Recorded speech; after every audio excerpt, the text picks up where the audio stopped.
be very, very quiet. We're hunting miles.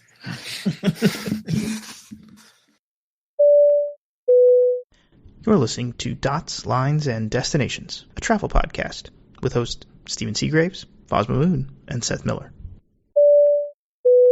Hello, and welcome to episode 583 of Dots, Lines, and Destinations. I'm Stephen Seagraves, joined today by Mr. Seth Miller and Mr. Foz Mahmood. Gentlemen. Howdy. Good day. Seth has returned from good old Hamburg. Yes. How was it? It was good. It was old. The show was good. The weather held for us, which is always a little touch and go this time of year, but I'm exhausted still. I'm getting too old for this shit, but you know. Is it almost all inside? Yeah. 100%. There's like 4 separate buildings that house the main conference hall, but they do have walkways between them. Okay.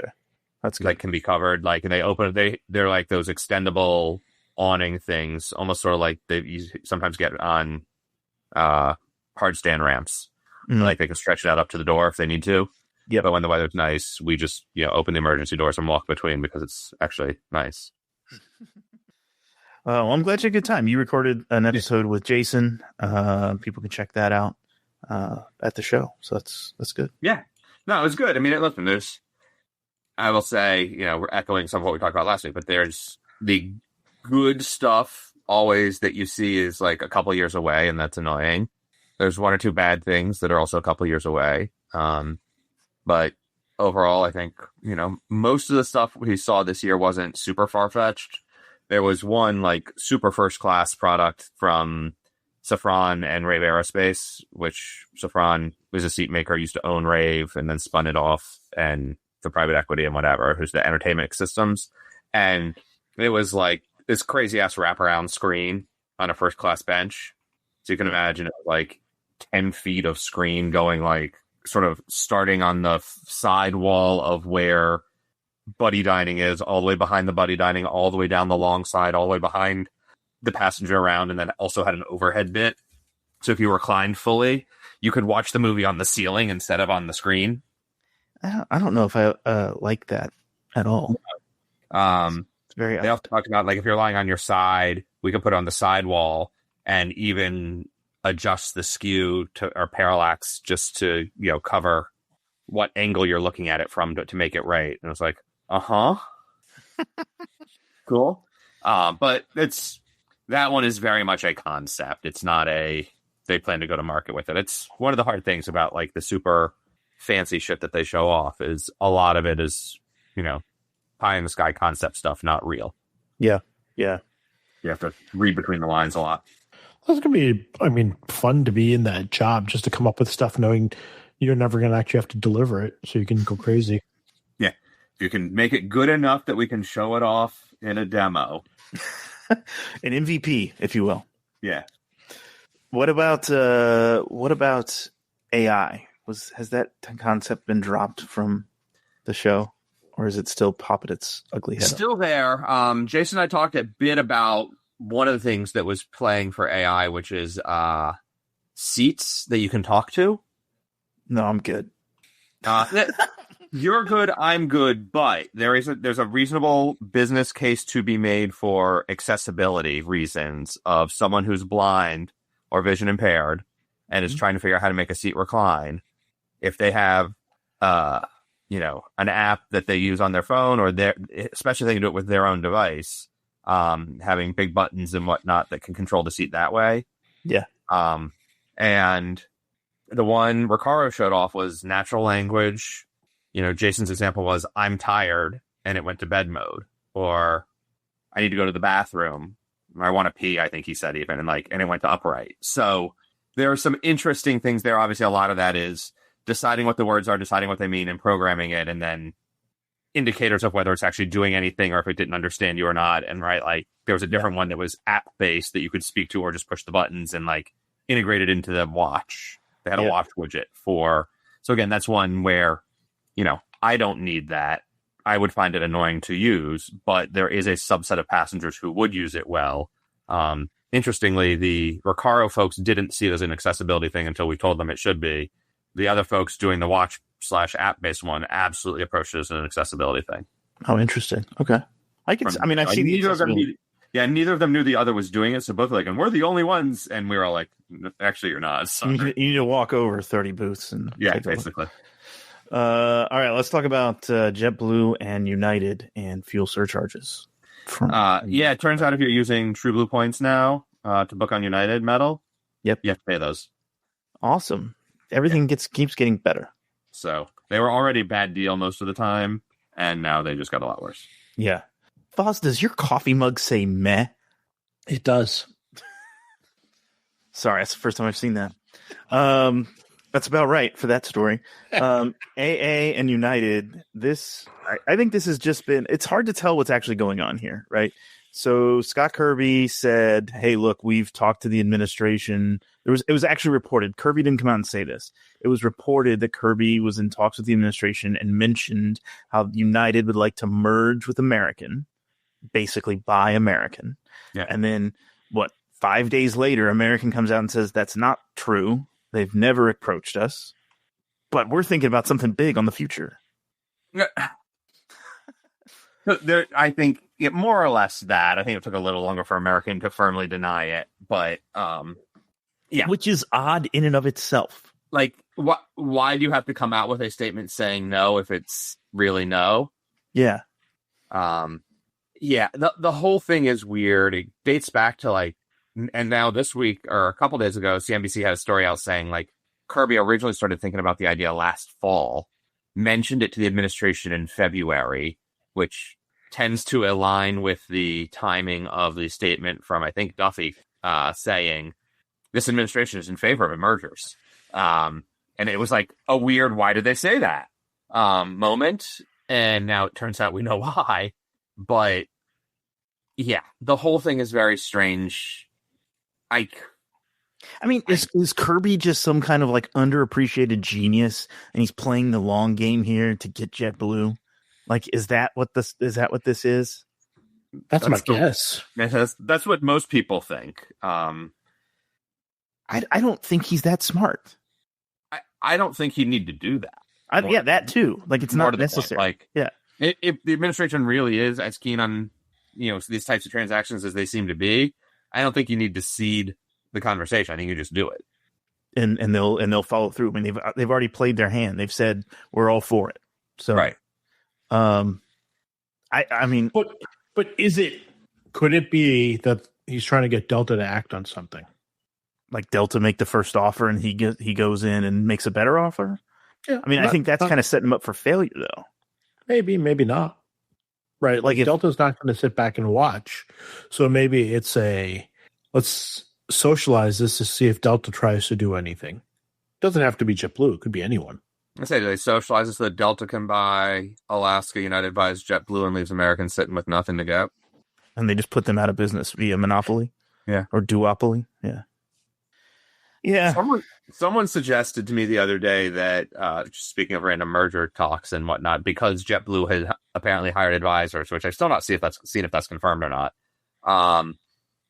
that Breeze should buy JetBlue, which would be a hysterical way for Neilman to be back in charge. I mean, that would be funny. Yeah. It's also very pie in the sky for Breeze to be able to do that. I think. Just money. It's just money. Yeah, it's just money. It's just money, and Neilman knows a lot of people who like spending on airline money and believe in him and have over and over again. So they like to invest $1 billion to get $1 million. It makes sense. Yeah. And I don't necessarily think that American would be left out, right? American could go pick up Spirit. It's more in line with their business. Hey-o! Wow. Boss was working that one. Yeah. Am I wrong? He was waiting. But I mean, I actually wouldn't be super surprised by American buying Spirit with everything that's going on with Spirit. I mean, Spirit's basically days away from going out of business. Still flying tonight, though. Still flying tonight. Still flying. There was rumors that with fuel prices they were going to fold over the weekend. They've also apparently talked to the administration about supports. So, yeah, I could use some support. Yeah. Yeah, but your existence and success is not critical to the national airspace. That's neither is Spirit's though. According to that's not what the current DOJ position is. they're critical to moving people to Florida. Like I don't like what's the criticality here? Listen, we all saw the JetBlue Spirit merger attempt ruling. There's a weird. But I don't know. But things have changed since then as well. Yeah. Well, okay, so let's talk about that for a second. Think about that from a perspective of looking back on history now, like where both those airlines are today. What would have happened had they actually had JetBlue bought Spirit or the two merged? I think they'd be in worse shape. Yeah, agreed. It's funny to me. So, anyway, what comes out of all this? AA comes out with a press release saying we're not for sale, but they kind of hint that they're looking for someone as well in that press release. I don't see them buying anybody. I don't see them having a strong enough position. I mean, Spirit maybe, and I think buying Alaska. No, I don't think so. I mean, do you want to buy a company and integrate a company that's already in the middle of an integration? Well, I mean, it would make it go smoother than what's been going on thus far. I think if you're going to do it, you let it get worse because it's going downhill fast, and then you buy them. Well, the reality is, like, even if they put an offer out today, it's not going to close for a year. Yeah, true. Yeah, but you got to make the bid based on when the share price goes down, not based on when the operations go down. Yeah, that's fair. But I think Stephen was saying the operation is going down, not the price. And I think the share price. I think the share price follows. I mean, right. And I'm saying if you can't do the deal now based on it operations being a disaster in a year because you're still paying for the theoretical good operations. Yeah. Yeah. I mean, you know who's going to win the Seattle battle for Delta? Alaska. That's who's going to win it for them, just because of how bad things are with this merger and everything behind it. They've changed the UI in the app more times in the last 6 months than I don't know. Yeah, but now you can have either the Alaska or the Hawaiian skin in the app, right? You ever switch it to the Hawaiian version just for fun? No, I don't. I'm basically trying to book tickets and I can't do that. So you need to book do you want to use an app to buy a ticket? Are you crazy? The Amtrak app has a better user interface, and it's just a web view that barely works sometimes. It works more than the Alaska app lately. So anyway, I'm going to move on. Delta, new. I actually have I have a segue on the. Okay, tell me. Amtrak thing. So last week I was flying Air Canada. Someone at Air Canada decided to load up all the rail stations into the flight info. So when you go look for LHR, you get like 15 stations you have to scroll past before you can get to Heathrow. They don't fly anywhere other than Heathrow in London. Yeah. That's fantastic. This is East what is it? East Broadling? What's the one station that I'm thinking of? Ealing Broadway? Ealing. Yeah, this is Ealing Broadway. Yeah, this is that one. Oh yeah, that's where I want to fly. You have St. Pancras in here. That doesn't help me. Yeah. Paddington. Now calling QQK, QQP, QQS, QQU, QQW. It's like XDUE, ZEPs, DLS. They really did put in a whole bunch of stations. At least they've changed the priority now, Foz. The actual airports are at the top. Well, that's good because I opened a ticket for it. But I'm like, do these people not test this crap? No, they don't. They don't test anything. Also, if you just type the word London into, I'm doing it on the web. I assume the list returned on the app is the same. East London, South Africa is the first London return. London, Ontario, Canada is the second London returned. And then you get London, UK, in which it's City, Gatwick, Heathrow, Luton, Stansted. And then they fly to one of those. And then you get all the train stations. In the app, Heathrow is still not first. It's Ebbsfleet International Railway Station, London City Airport, London Euston, London King's Cross, London Liverpool, London Luton, London Paddington, London Victoria, London Waterloo, London Gatwick, and then London Heathrow. So the fact that it's a different sort order in the two app views is also bizarre. But when you put an airport code in, why can't that be the first one? You're doing that with the airport code? Yes. You type LHR and that's the result you get? Yes. On the website, if you type LHR, you just get Heathrow. Yeah, not in the app. I feel like they're using the same developers that Alaska's using, because you put in right now a round trip search in the app. You cannot select the same day departure and return for the flight unless you go back to the main screen and then go back to the date select. So Why this is the same day tickets, Steve. It's not like business travelers go on day trips. Yeah, I mean, it's just never happened. The highest margin, highest value revenue. No one does this, right? The other thing about the Alaska site that drives me batty is when you log in, it puts you on your Atmos account page. Mm-hmm. There's no icon on the top left to go back to the main screen to do a flight search. Yeah, it's awful. Like, do these people not use their own stuff? No, they don't. They fly private. Well, maybe this is the problem, right? All these airlines have employee desks where they book travel, so they don't actually have to do usability testing. Well, United notoriously did all their stuff all the employee stuff is in the main app. That's part of its bloat problem. But it's a different workflow. Yeah, and I mean that's part of the bloat, but it is to force people to use the app, which is nice because bugs do get reported. How much of that gets reported? I mean, United's made the app much worse with whatever they've done in the last 3 or 4 updates, because it's just gotten slower. They've created like these weird panels for selecting the class, and it just loads funny. Anyway, let's talk about something else. Part of that, just in general, is the problem of trying to do the sort of fair family matrix display on a small screen. It is in portrait mode. It just sucks. It sucks, and it's not intuitive to what you're supposed to do, and it takes forever to load. Yeah. So. And in the latest update, they also broke the filter to not show you basic economy or basic fares. Yep, that as well. I was going to say basic business, and not give you any miles. Yeah. Delta cabins, A350 1000s are getting new cabins. And the 330s are getting a retrofit? What's the story here? The 330 retrofits we knew was coming. That sort of slipped out in a regulatory filing a little while ago. And obviously, the 350 1000s had to have something since they're coming new. It will be a next generation Delta One suite, reverse herringbone layout, privacy doors, but no front row special whatever. Buddy dining kind of premium, extra premium thing, which a lot of airlines have done lately. Do you think that's a miss on their part? Like, do you think it's intentional, or do you think they had already decided on this product and didn't want to go back and rework it to be extra premium? I spoke with someone about this in Hamburg, and it was definitely intentional. Okay. It was a consideration. They're going with the, all of our Delta One passengers are first class. We don't need a separate seat for that shit concept. And I appreciate that. I think they're leaving money on the table. You think people are going to pay for those special seats? Like yes. A marginal amount, or like substantial amount? Yes. $4.99 on United, right? $300 on JetBlue, and people buy it.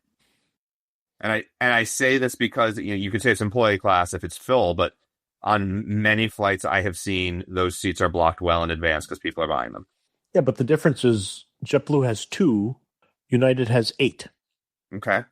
It's a lot more seats to sell. Sure. I mean, the worst thing that happens is they op up somebody into 1 or 2 of them. Yeah, and there is especially with United, there's a soft product cost. It is a higher value product beyond just the space in the cabin. But if you don't have anything else to do with that space anyways, why not? But I feel like this is just like first class. No one ever paid for first class. Very few people did, but some did. And when they did, they wanted it, right? Air France keeps it because people are buying it. They don't keep it for fun. I think that'll be the interesting tell, right? Is how do the airlines handle this if no one pays for it?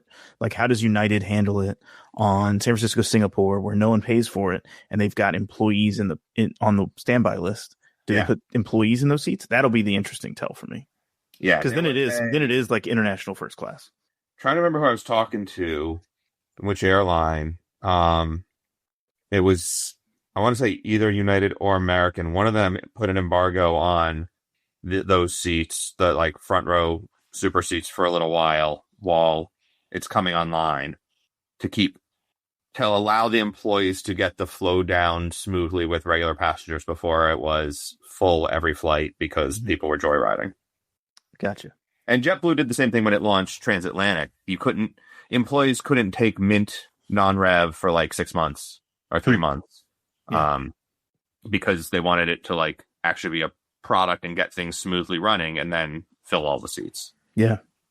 I will say that I think the Delta cabin on the A350-1000 looks really nice. I feel like they have always had really good looking seats and just overall look and feel.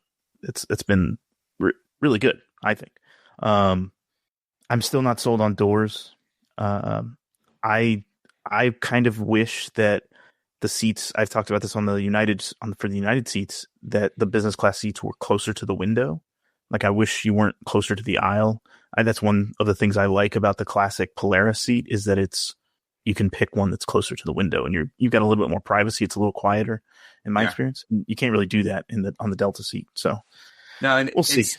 It's interesting. I mean, this segues into the next topic, which is Air Canada also unveiled its cabins for 787s and XLRs, and Air Canada consciously chose not to do doors on the XLRs, but is doing doors on the -10s. Did they give a reason not to do them on the XLR? On the XLR, the reason, I spoke to head of cabin design or something like that. He was actually in Hamburg for the unveiling. So they had there's a Collins Aurora seat. That Collins booth had a pair of them sitting on the stand, and he was basically stuck in one of them for an hour and a half while journalists just rotated through the other seat, which was a neat way to do it. Do the interview with the seat, right? It's cute. And so in my like 5-minute slot with the guy, we talked about that, and his comment was basically, you don't need it because you do it for privacy and for the appearance of privacy. And if you're in the seat and you're reclined, you can't see any other passengers. What you see is the wall, sort of the vertical wall opposite side of the aisle. If they put that in, they either would have to shrink the bed or shrink the aisle width, and neither of those was reasonable. And also, the other reason, and also the reason they didn't put a proper premium economy seat on board, is those planes are going to do a lot of transcons in addition to transatlantics, and the Canadian transcon market apparently will not support a more premium clientele, and so they're not doing it. It's either business or coach on those transcons. I mean, that's kind of evident. I mean, I was doing Vancouver, Montreal quite a bit for a while before COVID. And they were offering the premium economy on like the 772s and the 787s for fairly cheap as an upgrade option whenever I would do that. So yeah, it clearly wasn't selling, I guess, out of the gate. I'll be kind of sad to see some of the wide bodies leave the transcon fleet.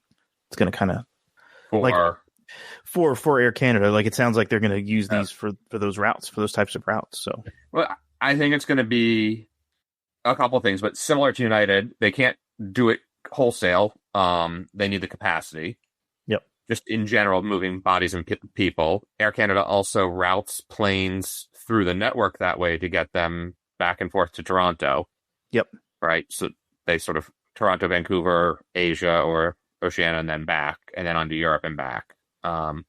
So there is some fleet utilization that requires it.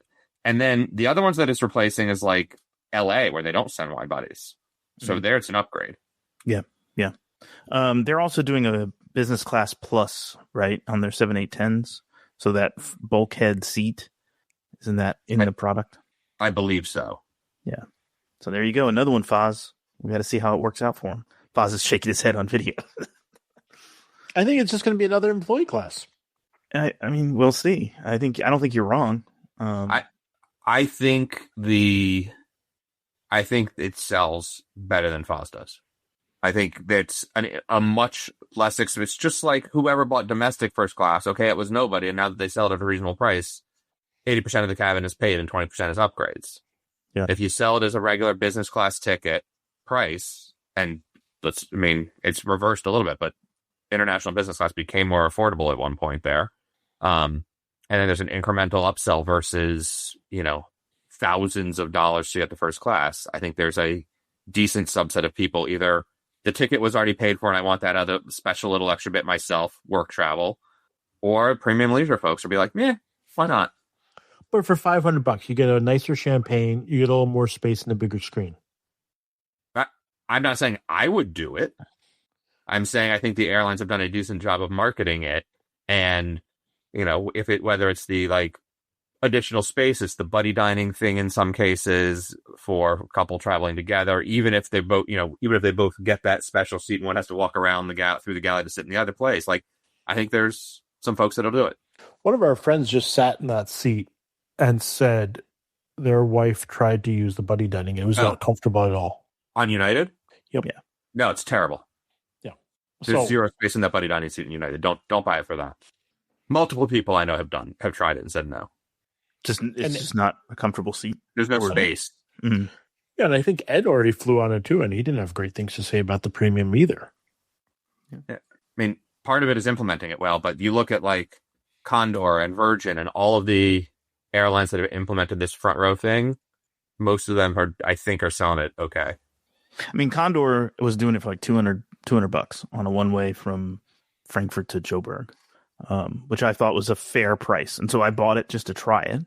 Yeah. I like their setup of the seat. I think the buddy dining seat's a better seat than what United has done, which is there's no table next to it. It's an actual bench on their planes. So it actually has room.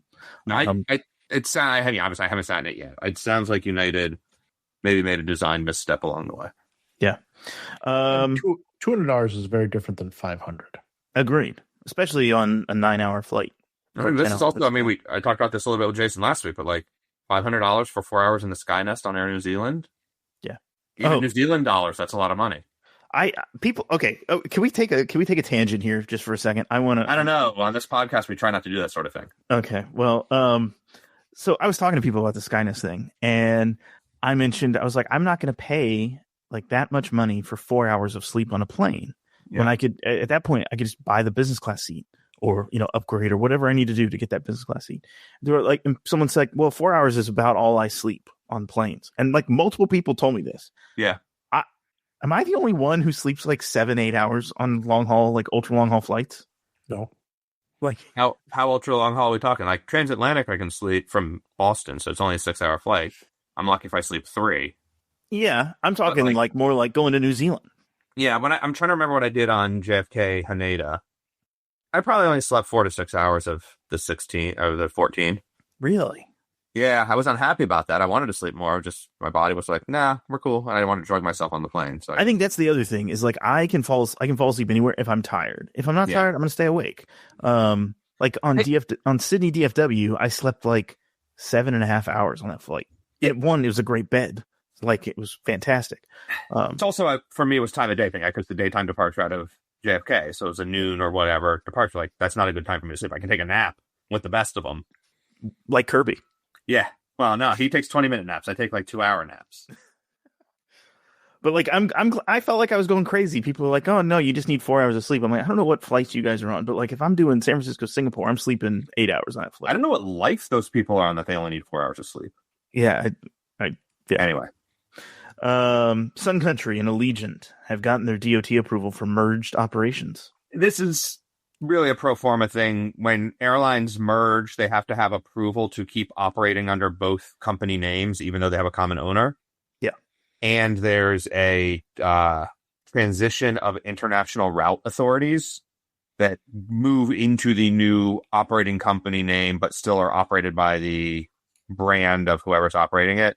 And so some of those approvals came through. It's an expected step on the merger process, let's say. But interesting. Yeah. Yeah. What it really means to me is I got to find an excuse to fly Sun Country real soon because that brand's going to go away. You're just going to fly to Minneapolis for the hell of it? I might go hang out, call up Nick and see if I can buy him a beer. JetBlue new premium credit card features are almost reasonable. This is definitely a Seth story. And it's barely a set story. I got to find that tab. But yes, JetBlue's premium card, they added a whole bunch of benefits to it because the original one was terrible. Just not good. But here we go. Companion Pass, which many companies offer, usually not on the $500 card when they do exist. JetBlue's version is unique in that there's two, but you have to get you can get a $500 pass after spending $15,000 in a calendar year, and a second pass up to $1,500 if you spend $75,000 in a year. Okay, on the card. But okay, fine. I think having to have spend to get it is certainly a way to ensure people don't just, pay the money to get the value, right? You have to actually put spend on the card, and the credit card company and JetBlue both get better value for that. Up to $1,500 value is clearly trying to get people to buy mint tickets. So it's trying to induce that. But like, if you only buy a $500 ticket, you don't get the extra 1,000. It's gone. Also, simply book and pay for your companion's trip on your reservation, apply the pass, and receive a statement credit after you both travel. Statement credit makes it sound to me like you have to pay using the card to get it. I can't, and there's a tiny window of maybe not that you just get a credit on your statement of whatever, even if you spend elsewhere. But yeah. Yeah, I don't think they're going to give you the statement credit if you buy it on another card. They'll give you $300 on your card. I don't think so. That's 25 tiles towards elite status, which is halfway to Mosaic 1.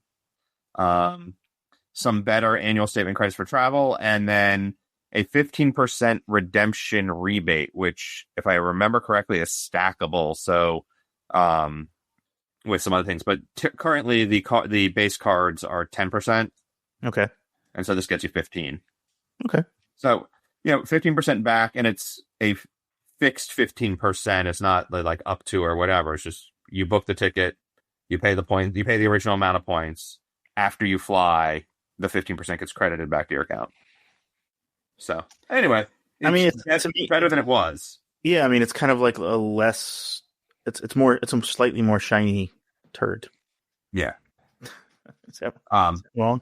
But you also get the Blue House Lounge access. Yeah. When does that open up? JFK is open. Okay. Boston's never been closer. Never been. They're building it. This summer is now what the press release says. It used to say it was, shortly after JFK, early in 26. They had all sorts of euphemisms, but now it's this summer is the date they're giving. Okay. Very cool. And then they're adding Class Pass if you're into that sort of thing, which I guess in New York almost is useful. But what's that? It's a sort of ad hoc gym membership kind of thing. Okay. But a lot of the gym type places, you like participate in it, but like limit how many times you can use it at any one location, because why would they buy your membership if they can just get them for free through this program? So yeah. But it was like this thing to like do drop-ins at random gyms and spas and things. Yeah, very interesting. Billy Bishop and Jets, you have an update? I do. Not so much on what's actually happening with the Jets there as a possible reason why perhaps the Ontario government is trying to buy the airport and force Jets in it. Okay. Doug Ford, who's the premier of Ontario, had the government buy a private jet for him. And he wants to use it at a Billy Bishop and not... Hell yeah. Why would he go all the way up to what's it called? To Pearson. Yeah, that came out. He's now agreed to sell it. But someone raised the point of like, buying a private jet is not like you go to the lot and you're like, oh, that one's cool, I'll take it, right? Like the process of doing it, getting it inspected, all of this, if you're doing it right, takes a while. And then you got to get it fitted and all these things. And so now they're like, but it's apparently an oopsie, like they already own it and are happening to... He's chosen to sell it now because it's a scandal, but there you go. Well, wasn't his brother who was the big scandal-ridden guy who was the mayor of Toronto for a long time? He's been riddled with scandal for a long time, too. Give me, yeah. So do you think this happens? Like, do you think it still happens? I don't know about the actual airport stuff. The news about the private jet thing is just come out over the past week, and they have agreed to sell it apparently. So, and here I think it's going to be a setback. Go ahead, Fox. Maybe I was saying maybe I thought AC was giving the government incentive to broaden Billy Bishop. Yeah. I just think that puts a black eye on this news puts a black eye on why the airport was going to be opened up. Yeah. Because you piece that together. So anyway, changes to the United Polaris Lounge and access. I put this in here like just a second ago. This has been in the terms and conditions, Seth, for a while. I think you found on the Internet Archive. Well, there's chunks of it that apparently are different. So, like there's the basic, just standard access to the lounge thing, which is international partner business class departures get United Club access. Yep. And then there was a separate chunk of the page that says certain airline premium cabin passengers also get Polaris access. Okay. And the archives don't have that chunk, but it's unclear to me which ones have since been booted out, but apparently some have. So some Star Alliance partners, you would be able to get it Polaris access, and it only seems to be the joint venture ones where you still do. Yeah, I mean I think it's ANA, Lufthansa, Swiss, and there might be probably in Brussels Airlines, I think maybe. And ITA. And ITA, which makes perfect sense. They're part of the joint venture. I know, but it's... Are they part of the joint venture, or are they applied to be part of the joint venture?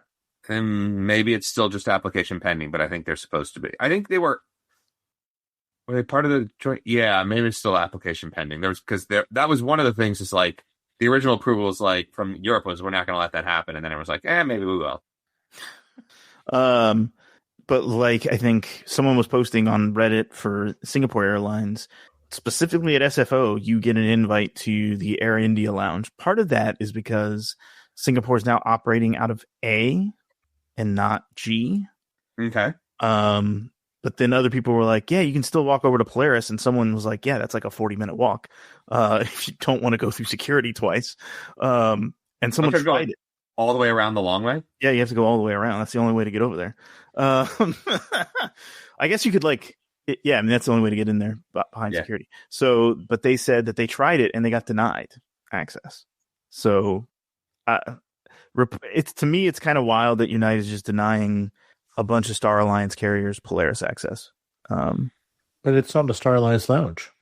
Fair enough, Foz. I know you're annoyed because it's overcrowded. I mean, something had to be done about the crowding. San Francisco is the worst one. San Francisco is the worst, for sure. Although I would argue Chicago's just as bad. Even after the expansion? Even after the expansion. I was in there like right after it opened. I'm like, this is too many people. I'm going to leave. But is that what the problem is, though? Is you think it's partner carriers are filling the lounge up? I don't think that's what it is. I think it's just like the lounges weren't built for the number of customers that are in Polaris. In San Francisco, absolutely. Because everything is connected. True. When you look at something like Newark or Chicago, no. But to make it a blanket, I mean, I get it. It's not a Star Alliance lounge. Could you imagine if they started putting carve-outs by airport? Mm-hmm. In San Francisco, they have to find space for the coastliner people. Well, that's another thing, is I think that's really what this is driving this. Is like you've now committed coastliner seats in the Polaris lounge. And there's a lot of them. And people will use them. But they're... 100 a day. Right, but only a small number of that couple hundred is around the same time as the international banks. True. I still think, like, for me, I miss the United clubs with showers in them. Like, that's the biggest benefit. They exist.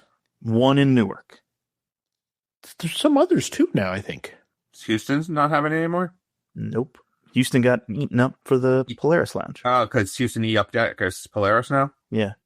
Boo. Didn't one of the Sea Lounges have a shower also? The new Sea Lounge upstairs has a shower. No, in Houston. I'm sorry. It might have. They may. I know still it be did. there. I used it once, but that was usually 20 years ago. They may still have it. I'm not 100%, but I don't think anything else does. I gave up on my lounge tracking app a long time ago. Yeah. Anyway, that's what I got to talk about. Okay. I think the last thing I want to share with everybody that listens is I posted this on Blue Sky. It was an article about how your PNR is built and what it means and like what is in a PNR. But there's a whole series. It's a 6-part series about basically all of the stuff, the infrastructure around airline support systems. So things like Sabre and like all the stuff that built up to Sabre. People should go read it. It's at ajitem.com. It's good long reads if you like reading interesting history. So anyway, anything else you guys want to chat about? I'm good. No, good. Awesome. Well, Patreon supporters, thank you for supporting the show and stick around. We're going to talk about T-Mobile and Wi-Fi. We're going to talk about some drone enforcement, COPA, and EasyJet adding a Marrakesh base. If you're not a Patreon supporter, thanks for listening. We appreciate it. We'll talk to you next time. Happy travels. Take care. See you later.